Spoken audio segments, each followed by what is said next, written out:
Atenção porque vai começar a aula de História. Boa tarde, turma. Beleza? Vamos aqui para a nossa aula número 14, que vai ser uma aula de revisão, tá certo? Já que vocês estão aí já pertinho de fazer a avaliação dessa terceira unidade, beleza? Então, na aula de hoje, nós vamos revisar 3 temas que foram trabalhados, nas aulas passadas. Então, nós vamos começar pela democracia populista, tá certo? Que é um curto período aí da vida política brasileira. Dentro dessa democracia populista, nós vamos dar uma ênfase num governo aí do presidente João Goulart, tá certo? Que vai ser, inclusive, o último presidente, desse período aí dessa democracia, tá certo? Que será destituído do poder justamente por conta de um golpe civil-militar, tá certo? Ocorrido ali em 1964, implantando justamente a ditadura militar brasileira, tá certo? Então vamos revisar aí, vamos falar das principais características desses 3 temas que envolvem mais ou menos aí 35 anos da história dessa República Brasileira, tá certo? Então vai ali de 1945 até 1985, tá bom? Então vamos lá, começando aí pelas principais características dessa democracia populista, tá certo? Primeiramente, ela vai ser iniciada no final da Era Vargas, tá certo? Então, não esqueçam, que de 1930 até 1945, o Brasil foi governado pela primeira forma ditatorial, tá certo? Que a República Brasileira, no século XX, vai conhecer, que foi justamente essa ditadura imposta pelo próprio Getúlio Vargas, tá certo? E aí, em 1945, ele vai sair da presidência dessa república, acabando, com esse primeiro momento de uma ditadura dentro do sistema republicano brasileiro, tá certo? O ano de 1945 é um ano que tem diversos fatos, na história mundial que vão estar relacionados com o desenvolvimento político da realidade brasileira, tá certo? Ou seja, em 1945 nós vamos ter, primeiramente, um dos principais fatos desse mundo, no século XX, que é justamente ali o final da Segunda Guerra Mundial, tá certo? E a vitória, dentro aí dessa Segunda Guerra vai ser do grupo dos aliados, tá certo? Formada ali pelos Estados Unidos, pela União Soviética, pela Inglaterra e pela França, certo? Então, simbolicamente, isso representa o quê? A vitória da democracia justamente em cima das ditaduras totalitárias, tá certo? Representadas pelo nazifascismo, Nazismo na Alemanha e o fascismo na Itália, tá certo? Então, esse contexto de final de Segunda Guerra Mundial, simbolizando essa vitória da democracia, vai justamente refletir dentro dessa realidade brasileira, de que o Brasil, de que a vida política brasileira, ela deveria voltar a respirar também ares democráticos, já que o país era governado ali pelo Getúlio Vargas, dentro de um governo autoritário ditatorial, tá certo? Então, o final dessa Segunda Guerra Mundial representa também o fim da Era Vargas dentro dessa realidade brasileira, certo? Isso aí em 1945. Então nós vamos ter o quê? Um movimento, nesse momento aí, de redemocratização da vida política brasileira, tá certo?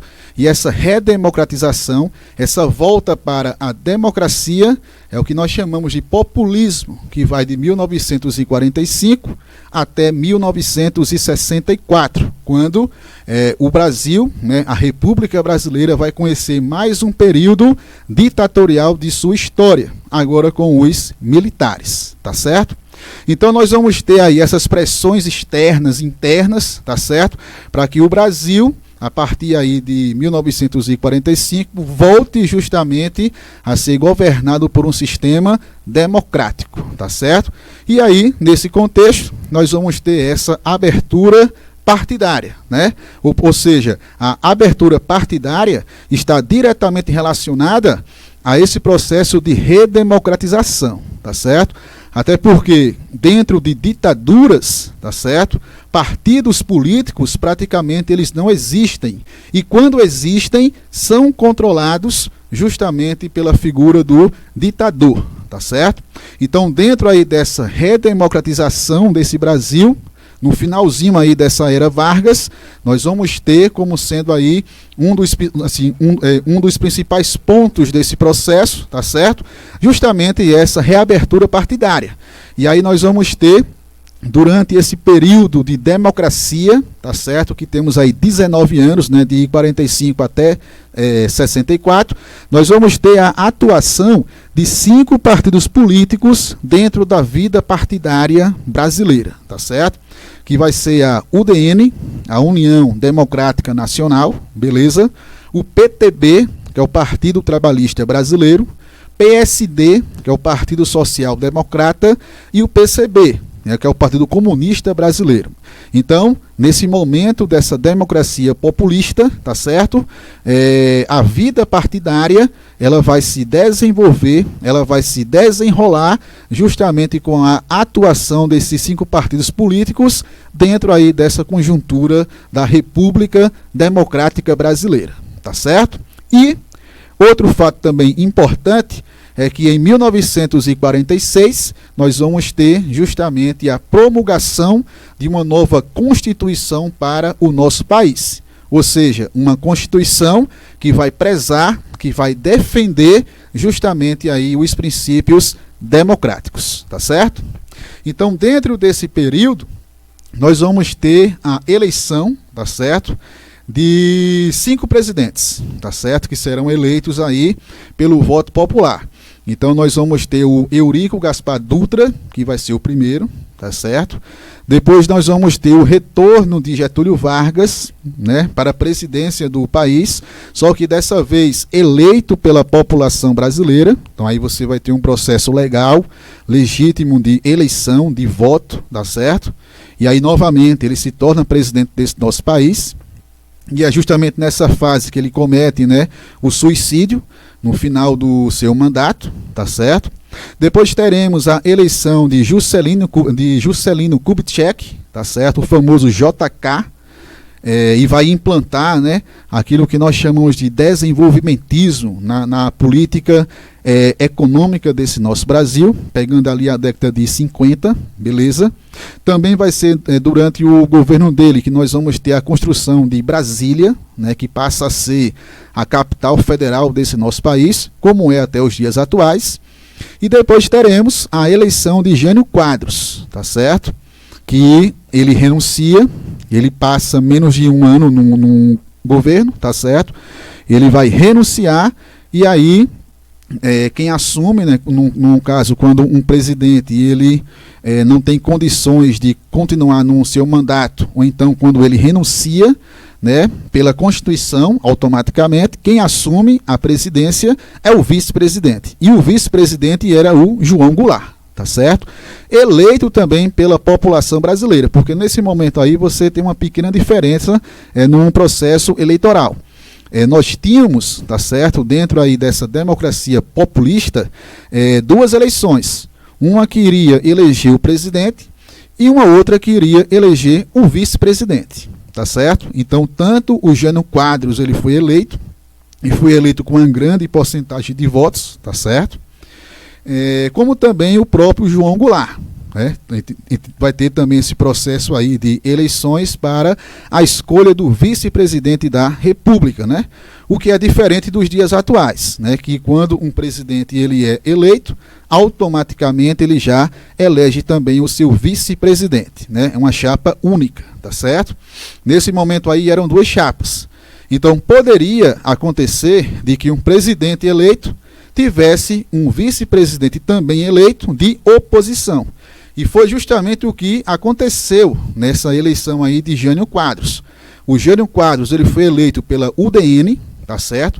Que era justamente o partido que representava o conservadorismo, né, da sociedade brasileira, tá certo? E o João Goulart, ele era vice, tá certo? Foi eleito para a vice-presidência, ele foi eleito pelo PTB, que aí já é um partido mais à esquerda, mais popular, tá certo? Mais voltado principalmente aí às causas trabalhistas, tá certo? É um partido que vai trabalhar muito a questão do populismo de Getúlio Vargas, tá certo? Na criação daquela ideia de pai dos pobres, tá certo? Então toda essa característica popular, populista, tá certo? Ela vai ser muito trabalhada pelo PTB, partido de João Goulart, que será eleito aí então vice-presidente dessa república, tá certo? Conjunto com Jânio Quadros da UDN. Só que o Jânio Quadros, ele renuncia, tá certo? Então, quando ele renuncia, automaticamente o presidente, né, deveria ser o vice, ou seja, João Goulart, tá certo? Só que, como eu disse, João Goulart ele foi eleito pelo PTB. E aí, no caso, era um partido de oposição à UDN. E a UDN de oposição ao PTB, tá certo? Então nós vamos ter justamente toda uma movimentação dentro do Congresso Nacional, onde nesse momento a maior ala desse Congresso Nacional de políticos e de partidos eram de oposição ao PTB, tá certo? Ou seja, eram de oposição a João Goulart. Então nós vamos ter toda uma movimentação para tentar impedir que João Goulart assumisse, tá certo, o seu direito de ser o próximo presidente, porque ele era o vice. Então, se o presidente, né, até então, o Jânio Quadros, renuncia, então, de forma constitucional, o vice-presidente automaticamente teria que assumir a presidência da República, tá certo? Só que o Congresso, principalmente aí encabeçado pelos partidos mais conservadores, e a UDN é quem vai liderar justamente essa movimentação, tentam impedir, tá certo, a posse de João Goulart. Então vejam, o início desse governo aí de João Goulart, ele vai ser muito instável, tá certo? Porque João Goulart vai sofrer uma grande oposição dentro desse Congresso Nacional. E automaticamente o seu governo não vai ser um governo, né, que vai ter, ou que vai pelo menos manter uma certa governabilidade, tá certo? Então vai ser um governo difícil para ser feito, né, para que as medidas, né, para que os projetos pensados, né, por João Goulart realmente possam serem colocados em práticas, porque o Congresso estava contra ele, principalmente aí na liderança da UDN, tá certo? Que será o principal partido de oposição desse governo aí de João Goulart, tá certo? E aí eles não conseguem impedir que João Goulart assuma enquanto presidente, mas eles criam justamente o sistema parlamentarista, ou seja, nós vamos ter o presidente eleito pela população, tá certo? Pelo voto direto, e aí nós vamos ter a criação de um cargo de primeiro-ministro, tá certo? Aonde essa pessoa, para ser eleita primeiro-ministro, é o próprio Congresso Nacional quem elege, tá certo, esse primeiro-ministro. Então nós vamos ter uma pessoa eleita pela população, pelo voto direto, e uma pessoa eleita pelo Congresso Nacional, tá certo? Como esse Congresso Nacional era tomado pela oposição, automaticamente que esse primeiro-ministro, que foi o Tancredo Neves, tá certo? Que em 85 vai se transformar no presidente brasileiro, não assumem porque morre antes, tá certo? Mas o Tancredo Neves foi justamente aí eleito pelo Congresso, tá certo? Eleito pela oposição, principalmente, para ser esse primeiro-ministro. Ou seja, o presidente divide poderes com esse primeiro-ministro, tá certo? Então, João Goulart, nos primeiros anos desse seu governo, ele não possui, de fato, os plenos poderes que um presidente possui para conduzir o seu governo, porque ele divide esses poderes com essa figura aí do primeiro-ministro eleito pelo Congresso Nacional, tá certo?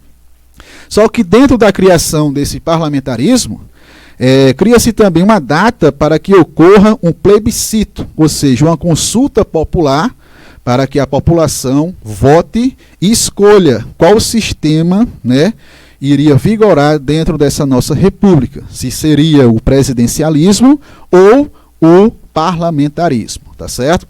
Então esse plebiscito ele foi conclamado em 1963, a população vai votar, tá certo?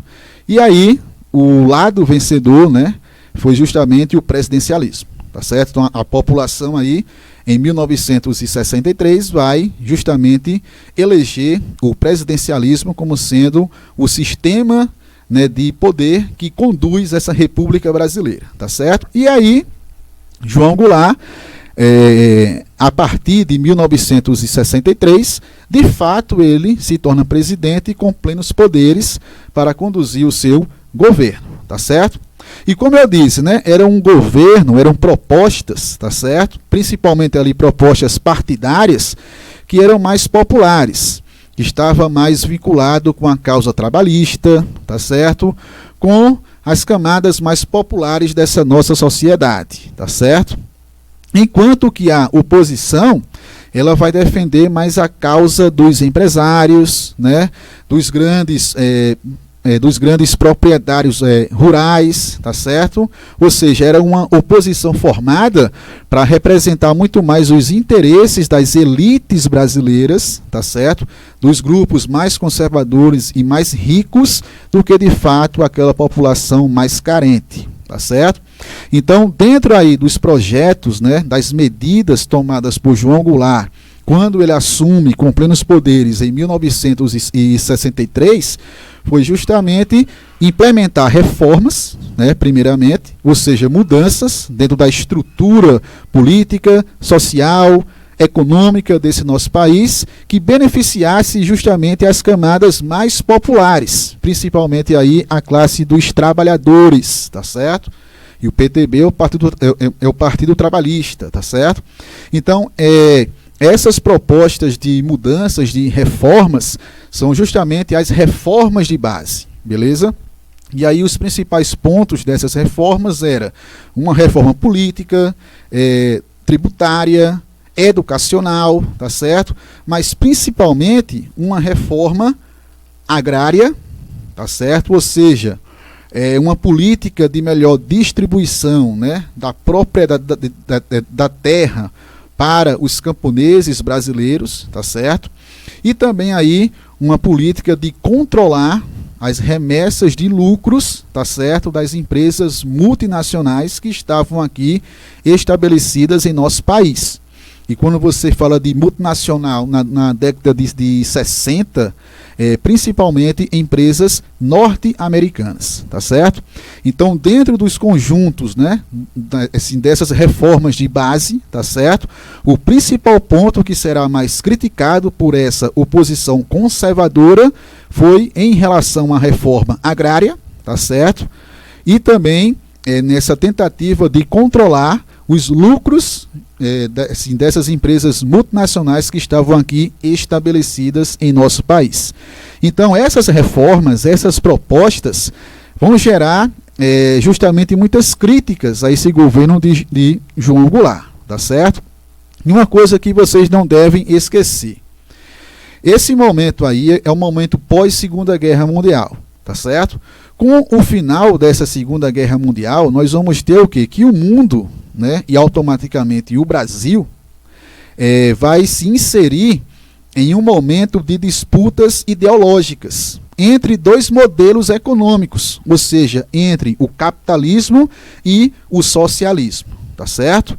E aí nós vamos ter o capitalismo, que vai ser representado pelos Estados Unidos, que vai ser uma das potências mundiais que vão conduzir esse nosso planeta após essa Segunda Guerra Mundial, e a União Soviética, que aí representa o modelo socialista, tá certo? Que também será uma das potências mundiais que vai conduzir a vida política, econômica, né, as disputas nesse mundo aí pós-Segunda Guerra, tá certo? É a Guerra Fria. Então, quando você fala de Guerra Fria, lembrem dessa disputa, né, ideológica entre esses dois modelos, entre o capitalismo e o socialismo, entre os Estados Unidos e a União Soviética, tá certo? Então nós vamos ter todo um discurso formado aqui na América, principalmente aqui na América Latina, de que era necessário combater esse comunismo, tá certo? De combater essas ideias, essa ideologia comunista. E aí, por conta desse governo aí de João Goulart, de suas propostas, elas serem mais propostas populares, de esquerda, tá certo? Então nós vamos ter que a oposição a esse governo vai justamente taxar João Goulart de comunista, tá certo? E aí o Brasil ali poderia sofrer um golpe comunista, tá certo?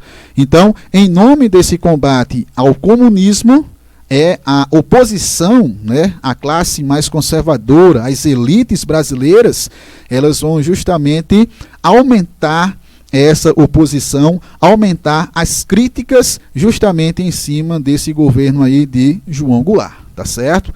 Então, se a oposição já era forte, nesse momento aí, né, quando ele lança as reformas de base, a oposição vai ficar mais forte ainda, e agora, com esse discurso criado, forjado, tá certo, de taxar esse governo aí de comunista. Então era importante combater esse comunismo, automaticamente combater essa política aí conduzida pelo João Goulart, tá certo? Então, no final do seu governo, ele não termina, né, o seu mandato, tá certo? Porque em 1964 ele vai ser deposto por um golpe civil-militar. E aí vai iniciar mais um momento de ditadura dentro dessa República Brasileira, né, implantada pelos militares, pelo Exército Brasileiro, tá certo? Mas ali, em 1964, o mesmo ano do golpe, tá certo? Nós vamos ter aí grandes dois acontecimentos. Primeiramente, nós vamos ter diversos comícios organizados, né, em várias capitais desse nosso Brasil, para que João Goulart lance justamente essas propostas das suas reformas de base, tá certo? E aí nós vamos ter uma grande participação popular, principalmente aí da classe trabalhadora, que estava ali apoiando essas reformas, que apoiavam esse governo aí, Jango, tá certo?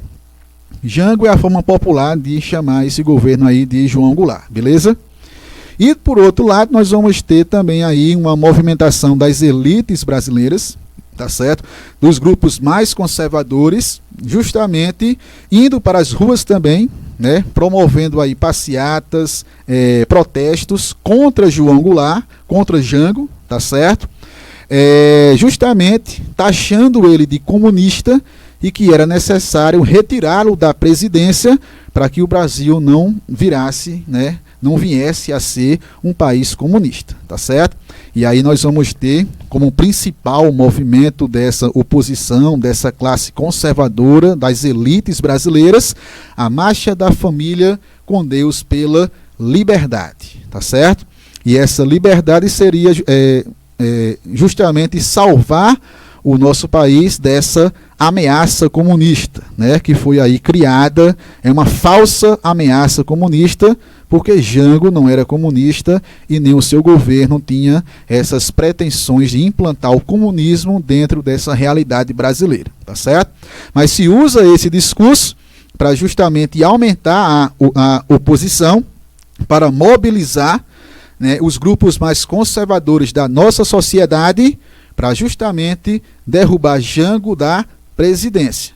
E isso acontece justamente em 1964, tá certo? Então aí o Exército Brasileiro vai tomar a frente dessa oposição, né, desses movimentos conservadores, terá apoio direto dos Estados Unidos, tá certo?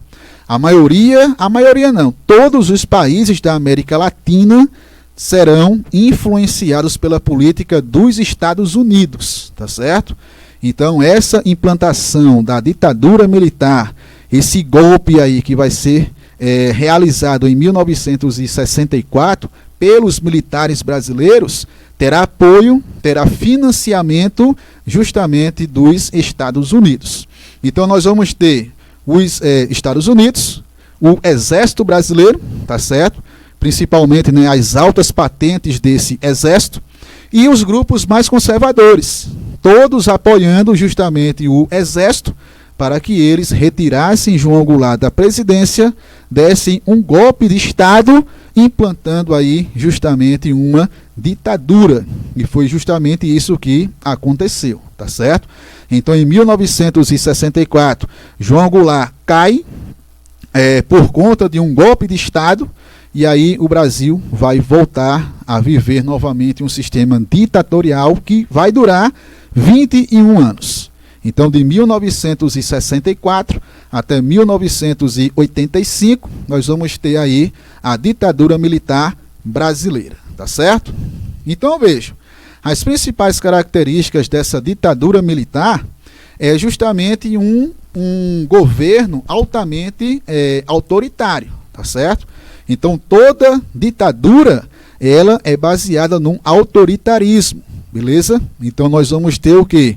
Que a democracia deixa de existir em nosso país e a ditadura agora é quem governa ele, ou seja, o autoritarismo, tá certo?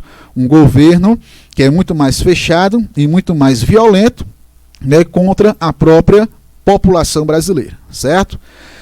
Um dos primeiros passos da implantação dessa ditadura, o primeiro foi retirar João Goulart, né, através desse golpe aí que ocorreu em 1964, tá certo?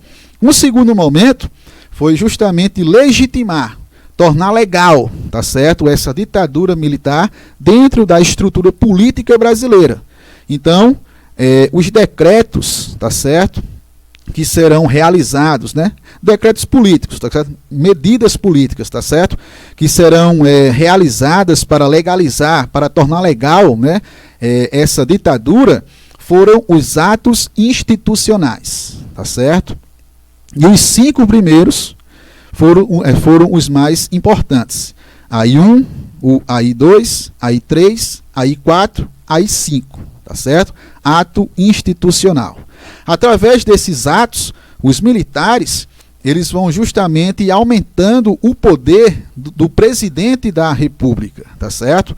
Porque, veja, o nosso Estado, a nossa República, ela é dividida por 3 poderes: executivo, legislativo, judiciário, tá certo? Que são poderes independentes, e nenhum poder é maior do que o outro. E eles se autofiscalizam. Então, um serve para fiscalizar o outro. Então, aí você tem um equilíbrio. Então, isso é o regimento da democracia brasileira, tá certo? Durante esse período ditatorial, o que é que ocorre? O exército, ele vai controlar o poder executivo. Os presidentes, tá certo, que serão, entre aspas, eleitos nesse momento aí da ditadura, serão presidentes militares, tá certo? Então, os atos institucionais, principalmente o AI-1, o AI-2, AI-3, AI-4 e o AI-5, os 5 primeiros, eles serão feitos para aumentar justamente o poder do presidente da República, tá certo?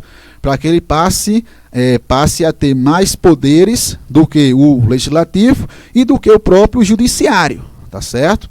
Então, o nome que nós damos a isso é hipertrofia do executivo. É quando um dos poderes, no caso o poder executivo, passa a ter maiores poderes do que o legislativo e do que o judiciário, tá certo? E isso vai ocorrer justamente aí dentro desse período ditatorial. Então, os presidentes militares, eles têm mais poderes do que o Congresso Nacional, que representa, né, o poder legislativo, e também vai ter mais poderes do que o próprio STF, né, que é o Supremo Tribunal Federal, que representa ali esse poder judiciário, tá certo? Um outro ponto desses atos, né, é justamente a retirada dos direitos e das liberdades individuais, tá certo? Dentro de uma ditadura, não há espaço para debate, não há espaço para um confronto de ideias. Isso aí é uma característica da democracia, tá certo? Então, as liberdades individuais do cidadão brasileiro, tá certo? Elas serão retiradas nesse momento, beleza? Primeiro ponto a ser observado dentro desse contexto de perda de direitos, né, individuais. Qualquer forma de oposição, de crítica, tá certo, aos militares, a essa ditadura, ela vai ser fortemente combatida. Dentro de uma democracia, você pode ser contra, você pode fazer oposição, você pode fazer críticas e expressar esse seu pensamento contrário, expressar essas suas críticas ao governo, né, ou a qualquer outra coisa que esteja acontecendo, tá certo? Mas dentro de uma ditadura, não. Tudo aquilo que é crítica, tudo aquilo que se torna oposição, contrário, né, aos ditadores, aquele sistema, vai ser tratado como se fosse um inimigo. E o inimigo tem que ser combatido, tá certo? Então, quando a população brasileira perde os seus direitos individuais, a sua liberdade, então você vê que o cerco político nesse nosso país vai se fechando, tá certo? Então, a liberdade de expressão, por exemplo, ela não vai mais existir. Você pensar de forma diferente, tá certo? Você expressar uma opinião contrária, isso aí vai ser proibido dentro desse período, dessa ditadura, tá certo? A questão também da implantação da censura, beleza? E o que é censura? É você proibir de que a imprensa ela publique coisas que possam desagradar o governo, por exemplo. Então, dentro de uma ditadura, a imprensa, né, que são os veículos de comunicação, que pode ser a televisão, o rádio, ou então a imprensa escrita, ela não é livre. Não existe a liberdade de imprensa. Então ela vai ser controlada, tá certo? Para que aquilo que seja publicado seja justamente de interesse do governo, ou seja, dos militares, do Exército Brasileiro, tá certo? Então essa censura aos meios de comunicação, a classe artística, por exemplo, a classe artística vai sofrer muito com essa censura, porque eles não podem criar livremente as suas obras, seja na música, num cinema, num teatro, tá certo? Na literatura. Então tudo vai ser controlado, tudo vai ser censurado por esse governo aí, tá certo? E aí nós vamos ter o Serviço de Inteligência Nacional Brasileira, que é o Serviço de Informação, tá certo? Que vai controlar justamente essa questão da produção artística e da produção dos meios de comunicação. Então nós vamos ter aí uma censura, tá certo?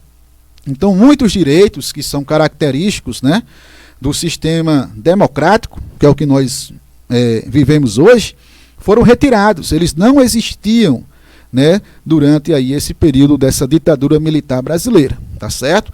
Só que a população, mesmo ela não podendo fazer isso de forma legal, tá certo? Ela faz. A classe artística não vai deixar de produzir uma obra, tá certo? A imprensa não vai deixar de tecer alguma crítica, tá certo? Só que aí o governo, né, o exército vai reprimir, vai perseguir justamente essa oposição. Então, nesse momentozinho aí também da ditadura, nós vamos ter o quê? Uma grande perseguição, tá certo? Com a utilização de violência, inclusive, de muita violência, para combater qualquer forma de oposição que possa ser formada dentro dessa nossa sociedade, tá certo? Primeiramente, os políticos que eram contrários, os políticos que fossem mais de esquerda, tá certo? Ou qualquer político que tecesse alguma crítica, o presidente, nesse momento aí, ele tinha poderes para cassar o mandato daquele político, tá certo? Ele tinha poderes para mandar prendê-lo. Ele tinha poderes de cassar direitos políticos de qualquer cidadão brasileiro. Então, realmente, a figura do presidente vai ser uma figura que representa um poder maior dentro dessa República Brasileira, tá certo? E aí ele utiliza esse poder maior para perseguir, tá certo? Para violentar, para assassinar, para prender. A tortura foi muito utilizada pelos militares para controlar os grupos que eram contrários ao regime, ao governo, tá certo? Então aí você tem realmente uma grande violência, uma grande repressão que vai ser aí produzida pelo próprio governo contra, né, a população brasileira, contra qualquer forma de oposição que pudesse surgir aos militares, ao Exército Brasileiro. Beleza? Uma outra coisa, e aí vai ser uma característica direta do AI-2, né, que é o Ato Institucional número 2, é que os partidos políticos eles serão extintos, tá certo? E nós vamos ter a implantação do bipartidarismo, ou seja, legalmente nós só podemos ter 2 partidos políticos nesse momento. Um será a ARENA, Aliança Renovadora Nacional, que é o partido de apoio dos militares que apoiam essa ditadura, e o outro vai ser o MDB, que é o Movimento Democrático Brasileiro, que seria ali uma oposição dentro do Congresso Nacional, tá certo? Então, os partidos políticos foram extintos por esse AI-2, as eleições presidenciais não existiam mais, tá certo? Isso aí foi estipulado pelo AI-1, beleza? Então, o presidente, ele é eleito pelo Congresso Nacional ou então por um colégio eleitoral. Não é eleito pela população brasileira, tá certo? Então, nós não temos mais aí eleições presidenciais, beleza? Esse AI-2 também vai acabar com as eleições para o governo dos estados brasileiros. Então, os governadores eram pessoas indicadas do próprio presidente, que era uma pessoa eleita pelo Congresso, tá certo? E não pela população. Então, as eleições para o poder executivo na escala federal, que é o presidente, e para o poder executivo na escala estadual, que são os governadores, não existiam mais, tá certo? Então aí a população brasileira vai passar 21 anos sem ter o direito de votar para presidente ou para governador, tá certo? Então você vê que quando vai caminhando, né, essa ditadura, o regime ele vai se fortalecendo, tá certo? Vai ficando mais autoritário, mais violento, beleza? E aqui nós temos os 5 presidentes eleitos indiretamente, tá certo? Ou seja, não tiveram eleições diretas, onde a população vai e vota, tá certo? E aí nós temos os 5 presidentes militares, todos são do Exército, beleza? Que vão justamente governar esse período aí de 1964 até 1985. Então nós temos o Castelo Branco, o Costa e Silva, o Médici, o Ernesto Geisel e o João Figueiredo. Do primeiro ao último presidente militar que governa esse nosso país nesse momento aí, tá certo? Todos eleitos de forma indireta. Eleições presidenciais e para governo de Estado não existiu nesse momento aí da ditadura militar brasileira. Beleza? E para finalizar aí essa revisão, bora aqui falar um pouquinho rapidamente sobre as formas de resistência contra essa ditadura militar, tá certo? Que se de um lado você tem um crescimento do autoritarismo, do outro nós vamos ter também agitações sociais que vão conduzir, né, uma resistência a esse governo, a essa ditadura, tá certo? A população, né, 100% da população brasileira não vai aceitar esse governo, né, não vai, não aceita perder os seus direitos, tá certo? E aí nós vamos ter diversas formas de mobilização organizadas pelos movimentos sociais, tá certo? Pelo movimento estudantil, principalmente, e a UNE vai ter uma grande atuação nessa resistência, tá certo? Partidos políticos também, que nesse momento aí não eram partidos legalizados, tá certo? Estavam na ilegalidade, mas também vão ter uma atuação contra os militares, tá certo? A classe artística, aí você tem teatro, cinema, música, tá certo? Os jornalistas também vão ter uma grande atuação. Então são diversos movimentos, né, da sociedade brasileira que vão se unir justamente com um propósito de combater essa ditadura. E aí lançando uma defesa para que o Brasil volte, né, a ser uma democracia, tá certo? Então, de um lado, aí nós vamos ter movimentos que lutam pelo processo de redemocratização, tá certo? E, por outro, um Estado, um governo altamente violento e autoritário que tenta se segurar no poder, tá certo? O movimento sindical também vai ter uma participação nessa luta, tá certo? Principalmente com as greves, né? E ali a região de São Paulo, do ABC Paulista, vai ser a área mais tensa dessas greves e de atuação desse movimento sindical, tá certo?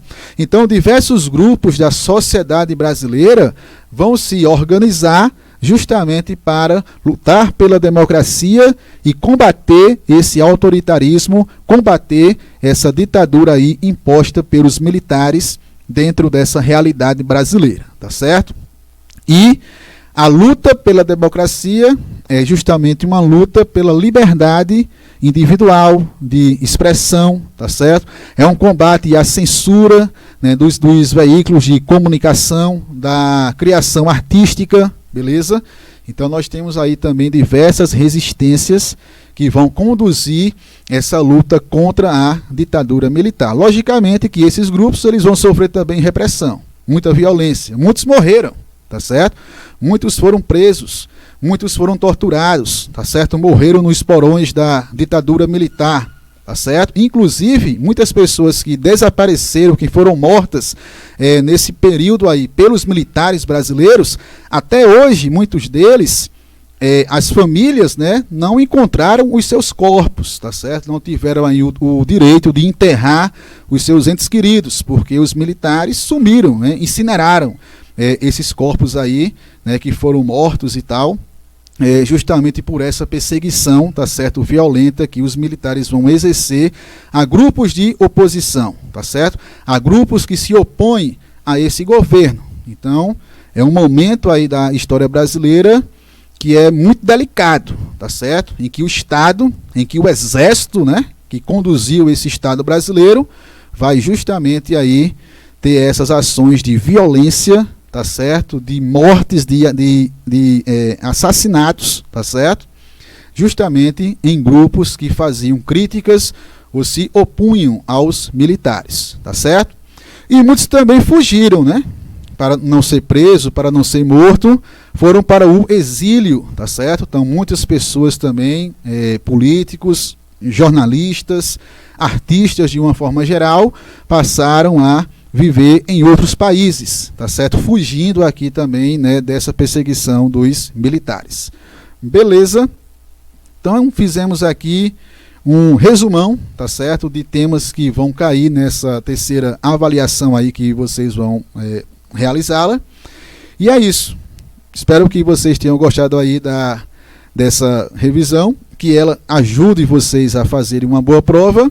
E valeu! Uma boa tarde, boa prova e até aí uma próxima aula. Tchau, tchau!